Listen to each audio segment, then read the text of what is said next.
Ikaw ba ay tricycle driver or naghahanap lang ng magandang pang-service na motor?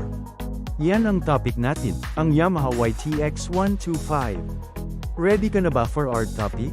Kung yes, mag-start na tayo. E-check ang mga detalye na nasa screen ng Yamaha YTX 125. Nariyan ang suggested retail price ng motor na ito, down payment at monthly na huhulugan kung gusto mong kumuha nito ng hindi cash. Narito ang mga features ng Yamaha YTX 125. Ito ay may 125cc silent engine na tahimik, malakas, at may mababang vibration.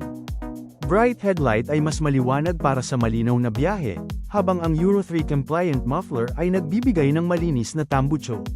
May steel tank with cover para sa dagdag na proteksyon, at reinforced rear arm para sa mas mabigat na kargada. Ang electric starter switch ay nagpapadali sa pag-start ng makina. Mas comfortable ang biyahe dahil sa comfortable seat at tandem footrest. May sidecar mounting para sa madaling pagkabit ng sidecar at passing light switch para sa ligtas na pag-overtake. Ang 17-inch tires ay madaling palitan, at ang improved graphics ay nagbibigay ng mas magandang disenyo. Ang Yamaha YTX 125 ay may 125cm3 air-cooled, 4-stroke, SOHC engine na may single-cylinder setup. Ito ay may 6 kW o 8.2 Ferd-Start horsepower sa 7,000 revolution per minute at 10.2 Nm torque sa 4,500 revolution per minute. May electric at kickstarter, carburetor fuel system, at 1.10-liter oil capacity. Ang 4-speed transmission ay may wet, multiple disc clutch. May diamond frame, telescopic fork front suspension, at swing arm rear suspension. Ang preno ay mechanical leading trailing sa harap at drum brake sa likod.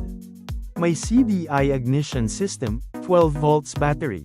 Ang sukat nito ay 2040mm by 700mm by 1070mm, may 800mm seat height, 1265mm wheelbase, at 170mm ground clearance.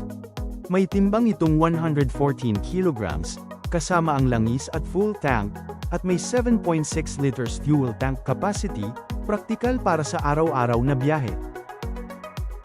Ang Yamaha YTX 125 ay available sa mga kulay na white blue, white red at white black. Nagustuhan mo ba ang video? Huwag kalimutan mag-like at subscribe sa MotoInfo at maging updated sa lahat ng bagong labas na motor sa Pinas. Thank you. Until our next video. Bye!